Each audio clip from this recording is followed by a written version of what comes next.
What if the Cleveland Browns never planned to draft Deion Sanders at all? For the past 2 months, the football world has operated under one assumption: Cleveland was locked in at quarterback. The Deion advisory deal, the public praise, the body language at games, it all pointed in one direction. But now, a private conversation at the NFL Combine may have blown that entire narrative apart. According to multiple reports circulating among league insiders, Jimmy Haslam allegedly told a small circle of owners that the Shadow hype was intentional, a calculated smokescreen. The real target, Fernando Mendoza at pick number 3. And if that claim is true, it would mean Deion Sanders was never part of the final plan. Was this a mastermind-level draft deception? Or did Cleveland just detonate its own locker room weeks before draft night? Because if this rumor holds even a fraction of truth, the Browns haven't just changed their strategy. They may have shattered trust across the entire league. It didn't happen at a podium. It didn't happen in front of cameras, and that's what makes it so dangerous. The moment that allegedly changed everything took place inside the hospitality corridors of the Indiana Convention Center during the NFL Combine. No microphones, no press credentials, just a tight circle of team owners, league executives, and off-the-record conversation between official events. According to multiple reports from individuals who claim to have either witnessed the exchange or been briefed immediately after, Jimmy Haslam joined a small group discussion centered around quarterback prospects. The talk started normally: workout performances, arm strength, mechanics, draft positioning. Standard combined chatter. Then the tone reportedly shifted. Sources claim Haslam addressed the growing assumption that Cleveland was locked in on Deion Sanders at the 3rd overall pick. And instead of confirming it, he allegedly smiled and said something that stunned the room. Reports suggest he implied the Shadow narrative was intentional, that the Deion advisory arrangement had served its purpose, that the league believing Cleveland was all in on Shadow was part of the design, and that the real quarterback target at number 3 was Fernando Mendoza. One reported line circulating among insiders was particularly explosive: that Deion would find out on draft day like everyone else. If accurate, that statement changes everything. Because this wouldn't just be draft strategy. It would be calculated misdirection involving a Hall of Fame name, a high-profile rookie quarterback, and months of public signaling. But here, where it gets complicated. We don't have a recording. We don't have an official confirmation. What we have are multiple accounts describing similar remarks from that private circle. Some insist Haslam sounded confident. Others suggest he may have been trying to impress fellow owners. A few believe it could have been intentional misinformation, strategic smoke to protect Cleveland's leverage. Regardless of intent, the reaction in the room reportedly shifted immediately. Conversations redirected, tones cooled, and within minutes, texts and calls began spreading the story across the combine floor. By Thursday evening, insiders were buzzing. And once a rumor reaches that level inside the NFL, it doesn't stay private for long. But was this a careless slip, or something much more calculated? Because if this was intentional, Cleveland might be playing chess at a level we haven't seen before. And if it was, the fallout could be catastrophic. Now here, where the story gets murky. Because when something this explosive leaks out of a private owner conversation, there are only a few possibilities. Either Jimmy Haslam said exactly what people claim he said, or he didn't. And if he did, the real question becomes why. Some sources around the league quietly suggest that Haslam has a history of being a little too relaxed in informal settings, especially at high-profile events like the Combine, where ego, competition, and strategy all mix together. In that kind of environment, it's not unheard of for owners to talk bigger than they should, or to hint at things they believe are clever. Was this a moment like that? Was Haslam trying to signal that Cleveland is operating on another level strategically, trying to show fellow owners that Andrew Berry is playing three-dimensional chess? If so, that would mean the Mendoza comment wasn't a mistake, it was a flex. But there's another angle that makes this even more intriguing. Some insiders have noted that Andrew Berry has reportedly spent significant time evaluating Fernando Mendoza in recent weeks. Publicly, the Browns have projected confidence in Shador, but internally, according to reports, the evaluations have been broader than most people realized. There have also been whispers that Todd Monken has raised quiet concerns about overall scheme fit and coachability, nothing confirmed, but enough to add weight to the speculation. Then came Andrew Berry's response when asked directly about the rumored comments. He didn't deny them. Instead, he delivered what many are calling a non-denial denial. He stated that he does not discuss private conversations that may or may not have taken place, and emphasized that the Browns are evaluating all quarterbacks thoroughly. That kind of statement does not shut down a rumor. It fuels it. Because if the report were completely fabricated, most executives would slam it down immediately. The careful wording only deepened the mystery. So now the Browns are in a strange position. If this was a slip, they must contain it. If it was strategy, they must protect it. And if it was misinformation designed to manipulate the draft board, they cannot afford to blink. Either way, the silence is speaking loudly. And someone else just heard it too. Deion Sanders. If the combine hallway buzz was loud inside league circles, it was deafening once it reached Deion Sanders.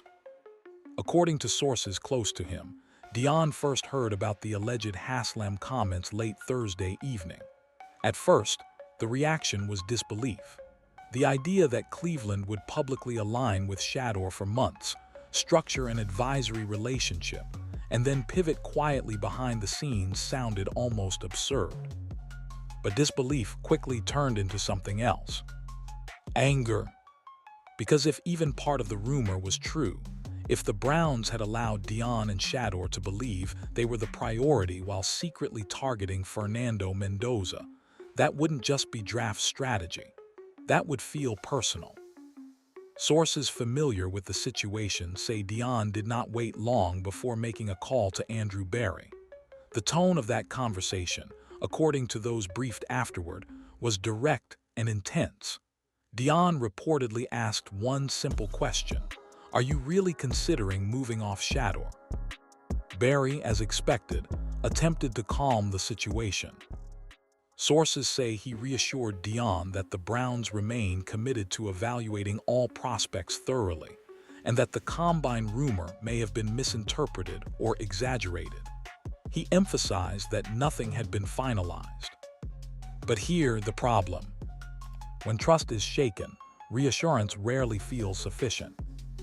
Those close to Deion suggest he remains skeptical, not because Berry explicitly confirmed the rumor, he didn't, but because the Browns have stopped short of offering a crystal-clear public commitment. And that uncertainty opens the door to leverage. Reports indicate Deion has privately discussed potential proactive measures if he senses bad faith.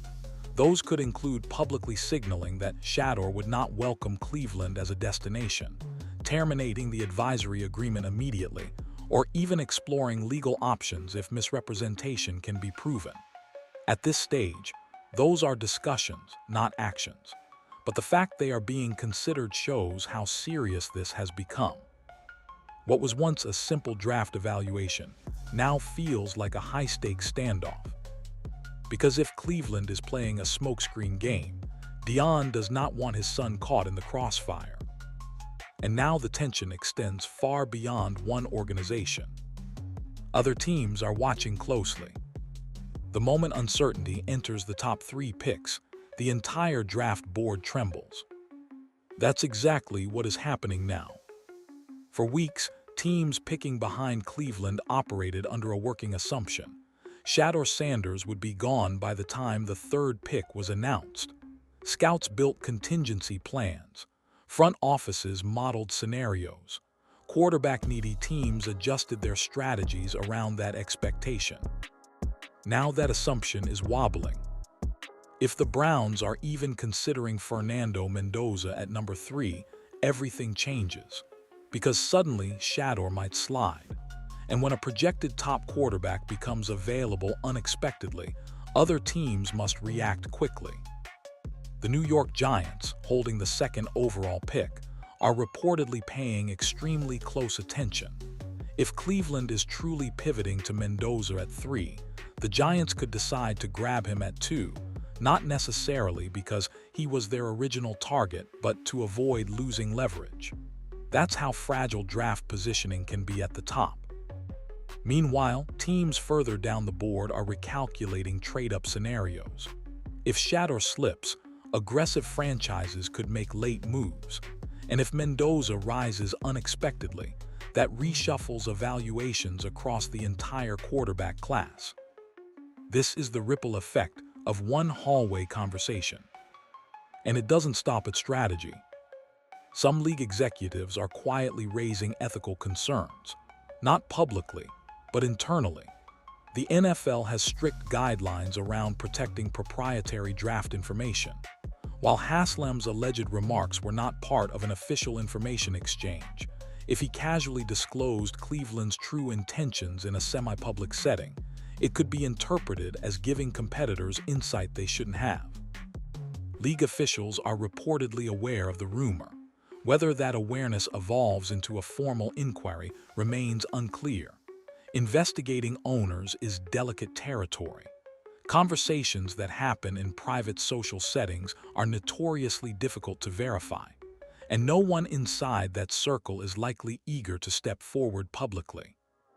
So now, every franchise is left with the same uncomfortable question. Was this real?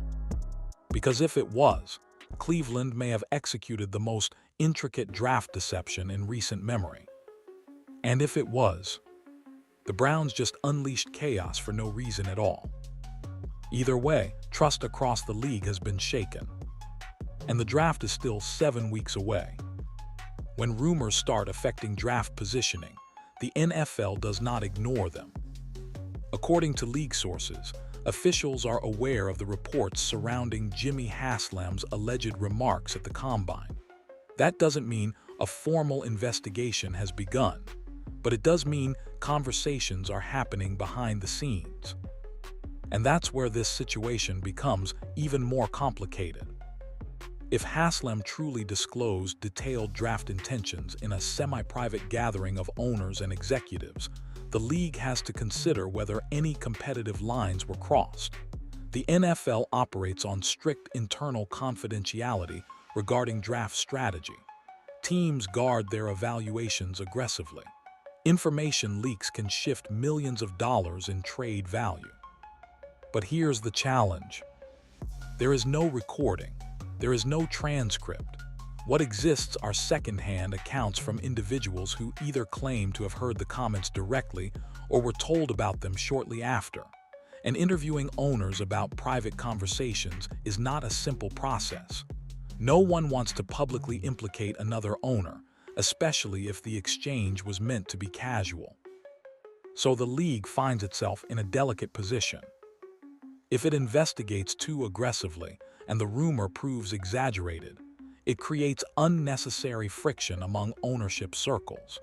If it ignores the situation and the comments were real, it risks allowing competitive information to spread unchecked. Meanwhile, Cleveland has little incentive to clarify. If the Mendoza plan is legitimate, the Browns would want maximum ambiguity to preserve leverage. If the rumor is false, denying it loudly could still draw more attention and create more instability with Deion Sanders and Shador's camp. So instead, silence continues. And that silence might be strategic. Because in draft season, ambiguity is currency. The less other teams know, the more power you hold. Public certainty reduces leverage. Uncertainty forces competitors to hesitate. But here's the danger. There's a difference between strategic silence and fractured trust. And right now, Cleveland is walking directly between those two lines. Because if this was intentional misdirection, it may be brilliant. But if it was, the damage could already be done. And the relationship with Deion may be the first casualty. Let's assume for a moment that this wasn't a slip. Let's assume Jimmy Haslam said exactly what multiple sources claim, and that it was deliberate. If that's the case, then the Browns may be attempting one of the boldest draft smokescreens in modern NFL history. Think about the setup. Public alignment with Shadow Sanders, an advisory arrangement with Deion, months of body language suggesting commitment, media narratives reinforcing that Cleveland was locked in, all while quietly evaluating Fernando Mendoza behind closed doors. If executed perfectly, that strategy forces every team behind Cleveland to operate under a false assumption. It prevents rivals from preparing for Mendoza. It blocks trade-up scenarios. It keeps quarterback-hungry teams guessing until the final moment. That's leverage. And Andrew Berry has built a reputation for thinking multiple moves ahead. Creating a controlled narrative to protect draft positioning would not be out of character for a front office operating strategically. But here's the flaw in the smokescreen theory. Smokescreens work best when they stay contained. If Haslam intentionally revealed the real plan to other owners, even casually, he undermined the entire purpose. Unless, of course, the leak itself is another layer of the smokescreen. That's the part that makes this situation feel almost theatrical. Is Cleveland pretending to pivot to Mendoza to strengthen its negotiating power? Is it baiting another team to move up? Is it testing Deion's reaction? Or is this simply an owner talking too freely in a room that wasn't as private as he thought? Because here's the uncomfortable reality.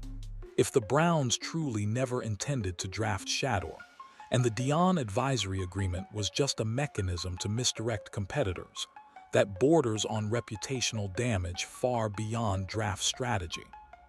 Front offices can mislead the media. That's normal. But misleading a player's camp directly carries consequences. And Deion Sanders is not an ordinary camp representative. If he feels manipulated, he will not stay quiet. That's why this moment feels fragile. Because whether this was genius-level draft deception or careless overconfidence, Cleveland now finds itself under a microscope. And the next move, public or private, will define how this story ends. Write next section for around 350 words. Here's the part that might matter more than the draft itself. Trust, once cracked, doesn't reset on draft night. If the Browns truly are reconsidering Shadow Sanders, that's football. Teams evaluate, reassess, pivot. That's part of the business. But if Deion Sanders and his camp feel they were used as leverage, even indirectly, the damage extends beyond one pick. Because reputation travels fast in this league. Agents talk, players talk, executives remember patterns. If Cleveland created a public impression of commitment while privately entertaining a different plan, future negotiations could become harder. Free agents pay attention to how organizations treat high-profile situations. And this one is as high-profile as it gets. Shador isn't just a quarterback prospect. He comes with visibility, media gravity, and a father who understands branding as well as anyone in sports. That makes any perceived misstep amplify quickly. Even if the Browns ultimately draft Shador at 3, the tension that surfaced during this rumor cycle doesn't simply disappear. Questions linger. Was he the plan all along? Or was he the fallback? That distinction matters psychologically. Inside a locker room, confidence isn't built only on talent. It's built on belief that leadership stands firmly behind you. If Shador senses hesitation, that energy spreads. If Deion senses misdirection, that narrative follows. And if the Browns pivot to Mendoza, the optics become explosive. It won't be framed as standard draft evaluation. It will be framed as a betrayal, fair or not. That's the risk of high-profile strategy. You gain leverage, but you also raise stakes. Right now, Cleveland sits in a uniquely uncomfortable position. If they deny the rumor aggressively, they lose flexibility. If they stay silent, suspicion grows. If they confirm a pivot, trust fractures publicly. 7 weeks remain until draft night. 7 weeks of analysis, speculation, and tension. And in the NFL, momentum builds quickly. Stories harden into perceptions. Perceptions harden into reputations. By the time the commissioner walks to the podium, one thing will already be decided. Whether this was strategic brilliance or an unnecessary fracture that never needed to happen. And now everything points to one moment. Draft night. Because no matter how many statements are crafted, how many rumors circulate, or how many strategic smokescreens are floated, the truth will walk to the podium in front of millions. There will be no hallway whispers, no sources say, no carefully worded non-denials. Just a name. If the commissioner announces Shador Sanders at number 3, the entire combine firestorm instantly transforms into either a misunderstanding or a brilliant leverage play that never fully materialized. Cleveland will say they evaluated everyone thoroughly. Deion will likely frame it as trust restored, and the rumor becomes a footnote in draft lore. But if Fernando Mendoza's name is called instead, that's when this story explodes. Because then, the alleged hallway conversation stops being speculation and starts looking intentional. The Deion advisory arrangement will be dissected. The phone calls will be re-examined. The non-denial from Andrew Berry will replay on every sports network for days. And the question won't be about quarterback fit anymore. It will be about credibility. Was this calculated deception? Was it careless overconfidence? Or was it a private moment that spiraled into something far larger than intended? Draft night won't just determine Cleveland's QB1. It will determine whether Jimmy Haslam executed a masterclass in strategic misdirection or triggered a trust fracture that follows this franchise for years.